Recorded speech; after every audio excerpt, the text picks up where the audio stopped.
नेपालमा हाल 3वटा अन्तर्राष्ट्रिय विमानस्थल छन्। त्रिभुवन अन्तर्राष्ट्रिय विमानस्थल र भैरहवा अन्तर्राष्ट्रिय विमानस्थल सञ्चालनमा रहे तापनि पोखरा अन्तर्राष्ट्रिय विमानस्थलमा भने अहिले राष्ट्रिय उडान मात्रै भइरहेका छन्। नेपालमा हाल अन्तर्राष्ट्रिय र आन्तरिक गरी 35 विमानस्थल सञ्चालनमा छन्। नेपाल नागरिक उड्डयन प्राधिकरणको सन् 2019-20 को वार्षिक प्रतिवेदन अनुसार नेपालका अन्य 19 विमानस्थल सञ्चालनमा छैनन्। प्रस्तुत आलेखमा नेपाली आकाशमा पहिलो विमान उडान, नेपाली आकाशमा देखा परेका अन्य केही जहाज, नेपालमा अवतरण भएको पहिलो जहाज, काठमाडौँमा अवतरण भएको पहिलो जहाज, काठमाडौँको गौचरण हवाई अड्डामा अवतरित अन्य केही जहाज सहित नेपालमा व्यावसायिक उडानको सुरुवातसम्मका विषय समेटिएको छ। तथ्यको लागि राष्ट्रिय तथा अन्तर्राष्ट्रिय छापामा प्रकाशित समाचारलाई आधार बनाइएको छ। नेपाली आकाशमा उडानको इतिहासतर्फ निहाल्दा राणाकालमै पुग्नुपर्छ।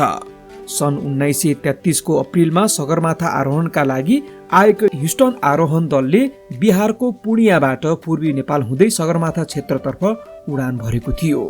त्यसको अघिल्लो वर्ष ब्रिटिस भारत सरकारले नेपाल सरकार समक्ष उडानको लागि अनुमति माग गर्दा हवाई रुट र उडानको उचाइको कारण तत्कालीन प्रधानमन्त्री भीम शमशेरले अस्वीकार गरिदिएका थिए। भीम शमशेरको निधनपछि सत्तामा आएका जुद्ध शमशेरले त्यसको उडान अनुमति दिए।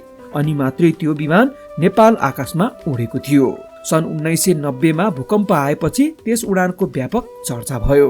हिमालमाथि र देवदेवता बसेका मन्दिरमाथि हवाई जहाज उडाएकोले देवता रिसाएर अनिष्ट भई भूकम्प आएको हो भन्ने विश्वासको चर्चा अन्तर्राष्ट्रिय समुदायमा समेत फैलिएको थियो। दोस्रो विश्वयुद्ध सुरु भइसकेपछि सन् 1942 मा केही ब्रिटिस र अमेरिकी विमान भारतको सीमावर्ती राज्य बिहारबाट पूर्व पश्चिम उडान भर्दा नेपाली सिमानाभित्र प्रवेश गरेका थिए। नेपालको अनुमति बिना अन्तर्राष्ट्रिय सीमा पार गरेर नेपाली आकाशमा विमान उड्नुलाई नेपालले गम्भीरतापूर्वक लिएर ब्रिटिस सरकार समक्ष आपत्ति समेत जनाएको थियो। सन् 1944 को 8 डिसेम्बरमा काठमाडौँको 4 भन्ज्याङको आकाशमाथि विमान उडेको थियो। तर नजिकैको कुनै सीमावर्ती भारतीय हवाई अड्डाबाट त्यो विमान उड्दा नेपालको 8-9 बजेको समयमा कुहिरोले बाटो बिराएर आएको हो भन्ने गोरखापत्रमा समाचार आएको थियो। त्यो विमान पूर्वतर्फको बाटोबाट धुलीखेल बजारमाथि आई त्यतै फर्किएको थियो। त्यसरी विमान उडेको करिब 1 महिनापछि सन् 1945 को जनवरी दोस्रो साता चितवनको जुवानीमा नेपालमा पहिलो पटक विमान अवतरण भएको पाइन्छ। काठमाडौँ स्थित ब्रिटिस राजदूतले आफ्नो सरकारलाई पठाएको सन् 1945 को वार्षिक प्रतिवेदनमा जुवानीको खुल्ला मैदानमा केही 100 गजको क्षेत्रमा भाइ सराएको दल दिल्लीबाट सिधा विमानबाट ओर्लिने व्यवस्था सहितको क्याम्प तयार गरिएको थियो भन्ने उल्लेख भएबाट भाइ सयल दिल्लीबाट विमानमा सिधा जुवानी उत्रिएको स्पष्ट हुन्छ। 72 वर्ष पहिले राजधानी काठमाडौँ स्थित गौचर हवाई अड्डामा पहिलो पटक एउटा सानो आकारको विमान अवतरण भएको थियो।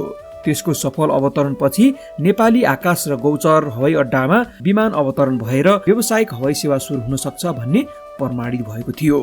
नेपालमा भारतीय विमानबाट व्यावसायिक उडान हुनुभन्दा पहिले धेरै पटक विभिन्न अवसरमा विमान अवतरण भएका थिए। सन् 1949 को अप्रिल 23 मा काठमाडौँ गौचरण स्थित घाँसे मैदानमा एउटा जहाज अवतरण भयो। उक्त मैदानमा भर्खरै उत्रिएको विमान 4 सिटे बोनान्जा बिट एयरक्राफ्ट थियो। त्यही विमान काठमाडौँको इतिहासमा अवतरण भएको पहिलो मानिन्छ। विमान उडाउने पाइलट ब्रिटिस भारतको शाही वायुसेनामा काम गरिसकेका कमान्डर दलीप सिंह मजेठिया थिए। मजेठिया नेपाल स्थित तत्कालीन भारतीय राजदूत सरदार सुरजित सिंह मजेठियाका भतिज थिए। सुरजित सिंह आफै पनि वायुसेनाका सेवानिवृत्त अधिकारी थिए। त विमान नेपालका तत्कालीन प्रधानमन्त्री मोहन शमशेर जबराको अनुरोधमा अवतरण भएको मानिन्छ। त्यहाँ विमान अवतरण गराउन उक्त घाँसे मैदानमा रनवे समेत तयार गरी हवाई अड्डाको रूपमा समेत विकास गरिँदै थियो। दोस्रो विश्वयुद्ध अन्त्य भएपछि मजेठिया परिवारले केही पुराना विमान जुटाएर व्यावसायिक हवाई सेवा सुरु गर्ने योजना बनाएको थियो। त्यसै क्रममा प्रधानमन्त्री मोहन शमशेरको अनुरोधपछि मजेठिया नेपालमा नागरिक उड्डयन सेवा सुरु गर्न इच्छुक थिए। काठमाडौँमा वर्षायाममा खाद्यान्न र अन्य उपभोग्य सामग्री अभाव बढ्ने देखेपछि मोहन शमशेरले खाद्यान्न भित्र्याउन भारतीय राजदूतलाई पत्र मार्फत आग्रह गरेका थिए। मोहन शमशेरले नेपाल स्थित भारतीय राजदूत सरदार सुरजित सिंहलाई पठाएको पत्रमा लेखिएको थियो, डकोटा विमान अवतरणको लागि अवतरण स्थल चाहिने र त्यो तयार हुन कठिन हुने थाहा पाएपछि वर्षायामपछि काठमाडौँमा धान ढुवानी गर्ने साना विमान प्रयोग गर्न सकिन्छ कि भन्ने मैले सोचिरहेको छु। यस विषयमा तपाईले सुझाव दिनु भएमा म आभारी हुनेछु। मेरो प्रस्ताव सम्भव लागेमा तपाईँ यसको आवश्यक व्यवस्था, गुणस्तर, लागत र आवश्यक सूचना सहितको प्रस्ताव तयार गरी मलाई पठाउनुहोला। मोहन शमशेरको प्रस्तावबाट राजदूत सुरजित सिंह उत्साहित भएर आफ्ना युवा भतिज दिलीप सिंह मजेठियालाई समेत उत्प्रेरित गर्दै पत्र पठाए। 7 जुन 1948 मा राजदूत सुरजितले भतिज दलीपलाई पठाएको पत्रमा काठमाडौँको भूगोलको वर्णन गरेका थिए। सोही पत्रमा विमान अवतरण गर्ने ठाउँको अवस्था समेत उल्लेख गरिएको थियो।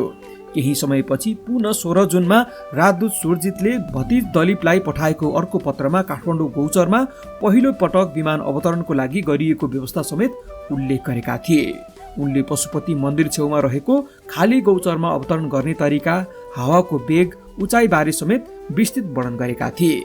16 जुनको अर्को पत्रमा राजदूत सुरजितले भतिज दलीपलाई विमान अवतरण गर्ने योजना सहित विस्तृत विवरण उल्लेख गरेका थिए। काठमाडौँमा विमान अवतरण गर्ने योजना सन् 1948 को जुनमा बने पनि विमान अवतरण हुन भने अर्को 10 महिना लाग्यो। गौचर स्थित हवाई अड्डामा विमान अवतरण गर्ने बारे गोरखापत्रले समेत अग्रिम सूचना जसरी एउटा समाचार छापेको रहेछ। तर विमान गोरखापत्रले सूचनामा दिएको समयमा भने उत्रिएन। सन् 1949 को 18 अप्रिलमा छापिएको समाचारमा यस्तो लेखिएको थियो। सोमबार बिहानको मौसम अनुकूल भएमा करिब 10 बजेतिर हिन्दुस्तानबाट हवाई जहाज आई नयाँ बानेश्वरको नयाँ बनेको गौचर हवाई अड्डामा उत्रने कुरो छ। यो सूचना छापिएको 5 दिनपछि 23 अप्रिलमा गौचर हवाई अड्डामा जहाज अवतरण भयो। सारा काठमाडौँवासी अचम्मित हुने गरी पहिलो पटक यस्तो विमान अवतरण भएको थियो। 23 अप्रिलमा भारत बिहारको मुजफ्फरपुरबाट उडेको 4 सिटे बोनान्जा बीच एयरक्राफ्ट विमान बिहान 10 बजे काठमाडौँको गौचर हवाई अड्डामा सफलतापूर्वक अवतरण भएको थियो। विमान उडाउने पाइलट दलीप सिंहको स्मरण अनुसार उक्त विमान पहिलो पटकमा सिधा अवतरण नभई दोस्रो पटकमा मात्रै अवतरण भएको थियो। अप्रिल अन्त्य अर्थात् वैशाख सुरुतिर काठमाडौँको आकाशमा बाक्लो बादल थियो। विमान अवतरण भएदेखि बेलुका 6-7 बजेसम्म त्यहाँ असंख्य मानिसहरू हेर्न पुगेका थिए। 25 अप्रिलमा छापिएको गोरखापत्रको समाचार अनुसार विमान हेर्न जानेका साइकल र मोटरसाइकलको ताती थियो। पैदल यात्री दर्शक कति थिए भन्ने त लेखाजोखा नै थिएन। सोही बेलुका 5:30 बजेतिर राजा त्रिभुवन, प्रधानमन्त्री Mohan Shamsher, commander in chief Keshar Shamsher लगायत अन्य जनरलहरूको समेत त्यहाँ सवारी भएको थियो। भारतीय राजदूत सरदार सुरजित सिंह मजेठिया र ब्रिटिस राजदूत फाल्करन पनि उपस्थित थिए। राजा त्रिभुवनले निकै चलाखीपूर्वक जहाज निरीक्षण गरेका थिए। पाइलट दलीप सिंहले राजा त्रिभुवनलाई जहाजबारे जानकारी गराएका थिए।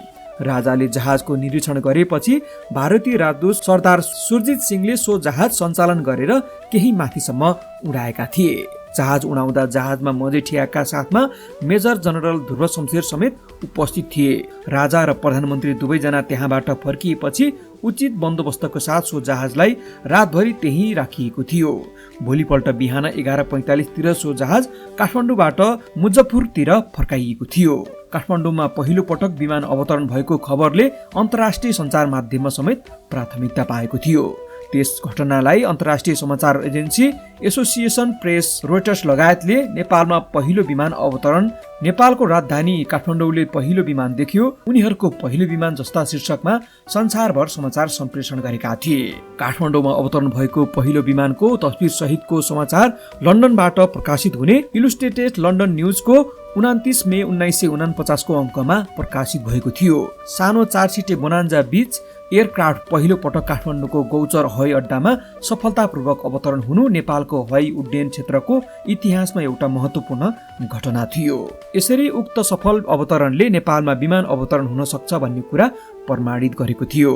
पहिलो विमान अवतरण भएको 5 हप्ताभित्रमा अर्को विमान समेत सफलतापूर्वक अवतरण भयो। यस पटक भने नेपालले अवतरण गराउन चाहेको अघिल्लो पटक भन्दा ठूलो डकोटा विमान अवतरण भएको थियो। डकोटा विमान उडाउने पाइलट मेहर सिंह थिए। मेहर सिंह अघिल्लो वर्ष भारतको काश्मीर अपरेसनको क्रममा त्यहाँको लेह क्षेत्रमा विमान अवतरण गराउने पहिलो व्यक्ति थिए। विमान अवतरणको लागि गौचर हवाई अड्डा राम्रो भए पनि त्यसलाई थप विस्तार गर्नुपर्ने सुझाव उनले दिएका थिए। सन् 1949 को 8 जुनमा नेपालमा कार्यकाल पूरा गरी फर्कन लागेका भारतीय राजदूत सरदार सुरजित मजेठिया र उनको परिवारलाई लिन डकोटा विमान आएको थियो। सुरजितको 14 सदस्यीय परिवार र एउटा कुकुर लिएर उक्त विमान काठमाडौँबाट भारतको मुजफ्फरपुरतिर फर्किएको थियो। यसबारे गोरखापत्रमा यस्तो समाचार छापिएको थियो। नेपाल स्थित भारतीय राजदूत सरदार सुरजित सिंह मजेठियाको बदलामा चन्द्रेश्वर नारायण प्रसाद सिंह आउने भएकोले निजका जहाज परिवार सहित 26 जेठको दिउँसो 12 बजेतिर काठमाडौँ गौचर हवाई अड्डाबाट हवाई जहाजद्वारा हिन्दुस्तान रवाना भए। निजलाई लिन आएको हवाई जहाज केही दिन अघि काठमाडौँमा उत्रिएको भन्दा धेरै ठुलो थियो। सिमको विदायका निम्ति मेजर जनरल शारदा शमशेर जबरा, मेजर जनरल विजय शमशेर जबरा, जनाना मर्दाना पनि सबै उपस्थित थिए। त्यसै गरी ब्रिटिस दूतावासका जनाना मर्दाना पनि उपस्थित थिए। सबैसँग बिदावारी हुँदा उनको चेहरामा नेपालप्रति उनको प्रेम गाढा छ कि भन्ने झल्को देखिन्थ्यो। हवाई जहाजबाट उड्नासाथ 19 तोपको सलामी भयो। काठमाडौँमा लगातार दोस्रो पटक पनि सफलतापूर्वक विमान अवतरण भएको घटनालाई अन्तर्राष्ट्रिय समाचार एजेन्सीहरूले समेत नेपालको नागरिक उड्डयन क्षेत्रको इतिहासमा महत्त्वपूर्ण घटना भएको बताएका थिए। साथै यसबाट नेपाल र भारतका बीच छिट्टै हवाई उड्डयन सेवा सुरु हुने आशा देखिएको उल्लेख गरेका थिए। झण्डै 9 महिनापछि 27 मार्च 1950 मा काठमाडौँमा अर्को जहाज अवतरण भयो। दिउँसो 12 बजे भारततर्फ जान लागेका शिक्षा director major general Mrigendra Shamsher Jang Bahadur राणालाई लिन गौचर हवाई अड्डामा जहाज अवतरण भएको थियो। त्यति बेला मिनिस्टर बबर शमशेर, जङ्गी लाठ केशर शमशेर लगायतका अन्य जनरल समेत हवाई अड्डामा पुगेका थिए। उक्त विमान करिब 2 बजेतिर जनरल मृगेन्द्रलाई लिएर भारततर्फ उडेको थियो। एक सातापछि काठमाडौँमा फेरि अर्को जहाज अवतरण भयो। जहाजमा उड्ने यात्रु नेपाल स्थित भारतीय राजदूत चन्द्रेश्वर प्रसाद नारायण सिंह थिए। 3 अप्रिल 1950 मा दिउँसो 2 बजे उनी गौचर हवाई अड्डाबाट विमानमा सवार भई दिल्लीतर्फ उडेका थिए। सन् 1950 को सन्धिको मस्यौदामाथि नेपाल र भारतीय मन्त्रीमण्डल बीच नयाँ दिल्लीमा हुने वार्तामा सहभागी हुन उनी दिल्ली गएका थिए। भारतीय राजदूत दिल्ली उडेको 3 दिनपछि नेपालका परराष्ट्र विभागका डाइरेक्टर हवाई जहाजमै दिल्ली उडे। 6 अप्रिल 1950 का दिन मेजर जनरल विजय शमशेर नेपाल र जनरल विजय शमशेर नेपाल र भारत बीच सम्पन्न हुन लागेको सन्धिको मस्यौदामाथि थप छलफल गर्न नेपाली मन्त्रीमण्डलको नेतृत्व गर्दै भारत गए। सोही मार्च 19 मा सिंहदरबारमा नेपाल र भारत बीच प्रस्तावित सन्धि सम्झौतामाथि भारदारी सभा समेत भएको थियो। सभाले सन्धिको मुख्य सिद्धान्तहरू सबै सन्तोषजनक ढाँचासँग भएको तथ्य निष्कर्ष निकालेको थियो। सानातिना विवरण र कार्यक्रम मिलाउन बाँकी भएकोले भारतसँग छलफल गर्न विजय शमशेरलाई दिल्ली पठाउने निर्णय समेत भएको थियो। विजयलाई विदा गर्न प्रधानमन्त्री मोहन शमशेर आफै विमानस्थल पुगेका थिए। विजय शमशेर करिब 3 सातापछि पुनः हवाई जहाजबाट नेपाल फर्किए।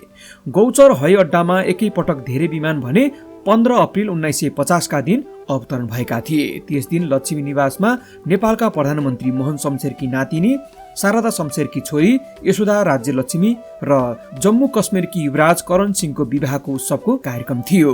समारोहका लागि भारतका विभिन्न राजा रजौटा विमानद्वारा काठमाडौँ आएका थिए। मोहन शमशेर आफै बेहुला करण सिंहलाई स्वागत गर्न हवाई अड्डा पुगेका थिए। एक पटक त्यति धेरै हवाई जहाज ओर्लिएको घटनालाई अचम्म मान्दै त्यस दिन त्यहाँ विमान हेर्नेको ठूलो भिड जम्मा भएको थियो। सन् 1950 को जुनमा नेपाल र भारत बीच व्यावसायिक हवाई उड्डयन सेवा सुरु हुने सहमति भयो। त्यसका लागि भारतको इन्डियन नेसनल एयरवेजले कलकत्ताबाट पटना हुँदै काठमाडौँसम्म सातामा एक पटक विमान उडाउने 2 महिनाको अस्थायी लाइसेन्स समेत प्राप्त गर्यो। विमानमा चालक दलका 4 जना सदस्य सहित अन्य थप 6 जना सवार थिए। विमानमा भारतका तत्कालीन राष्ट्रपति डाक्टर राजेन्द्र प्रसादका छोरा मृत्युञ्जय समेत थिए। उक्त दिन काठमाडौँमा विमान अवतरण गर्न 2 पटकको प्रयास विफल भयो, तर जहाज अवतरण गर्न नसकी भारततर्फ फर्कियो। कलकत्ताबाट उडेको विमान पहिले त मौसमको कारण केही समय पटनामै रोकिएको थियो। बाक्लो कुहिरोको कारण विमानले अवतरण गर्न हवाई अड्डा नै फेला पार्न सकेन भने दोस्रो पटक विमान चालकले रनवे राम्रोसँग नदेखेकोले विमान अवतरण हुन नसकी कलकत्ता नै फर्किएको थियो। उक्त विमान त्यसै दिन 10 बजे काठमाडौँमा अवतरण हुने खबर थियो। सोही विमानमा काठमाडौँबाट भारततर्फ जान 13 जनाले हवाई टिकट पनि लिइसकेका थिए। 17-18 वटा मोटर र बसमा भरिभराउ भएर मानिसले सो उत्सव हेर्न हवाई अड्डा पुगेका थिए। नेपाल स्थित भारतीय राजदूत र नेपालका परराष्ट्र विभागका डाइरेक्टर जनरल समेत त्यहाँ पुगेका थिए। भारतीय दूतावासबाट आएको खबर अनुसार पटनाबाट विमान आउने र फर्कने गरिरह्यो, तर 4 भन्ज्याङको खाल्डोलाई फेला पार्न नसकेकोले विमान अवतरण नगरी उतै फर्कियो। हवाई अड्डामा जम्मा भएका यात्रु र दर्शक एकपटक त फर्किएर बानेश्वर समेत पुगेका थिए, तर फेरि विमान आएको हल्लाले उतै लागेका थिए। काठमाडौँको आकाशलाई दिनभरि बादलले ढाकेकोले त्यस दिन सायद गरी भारततर्फ जान आएका यात्रुहरू समेत घरै फर्किए। नेपाली यात्रुलाई पनि काठमाडौँ छाड्न र प्रवेश गर्न राहदानी चाहिन्थ्यो। यात्रुलाई जहाजको टिकट र आवश्यक राहदानीको व्यवस्था मुलुकी अड्डाले गर्दथ्यो। 19 जुनका दिन प्रचार विभागले गोरखापत्रमा एउटा सूचना जारी गरेको थियो, जसमा 22 जुनका दिन मौसम ठिक भएमा हवाई जहाज आउने भएकोले त्यसबाट यात्रा गर्न यात्रुहरूलाई मुलुकी अड्डाबाट टिकट र राहदानी लिन जानकारी गराइएको थियो। तर त्यो जहाज आउनु अघिल्लो दिन नै हवाई सेवा केही दिनका लागि बन्द भएको अर्को सूचना जारी भयो। उक्त विमान अवतरण हुन नसकेपछि काठमाडौँमा वर्षायाममा विमान अवतरण हुन सक्दैन भन्ने धारणा बलियो भयो। इन्डियन नेसनल एयरवेजको यात्रुवाहक सेवा रोकिए पनि त्यो बीचमा नेपालका सरकारी अधिकारी र भारतीय राजदूतको भारत आवाजात भने विमानबाटै भइरह्यो।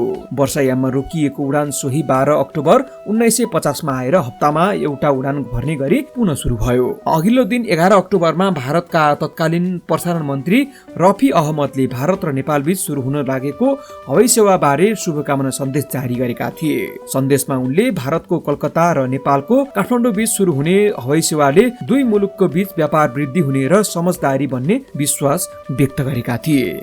त्यस उडानलाई नेपाल सरकारले परीक्षात्मक उडानको संज्ञा दिएको थियो।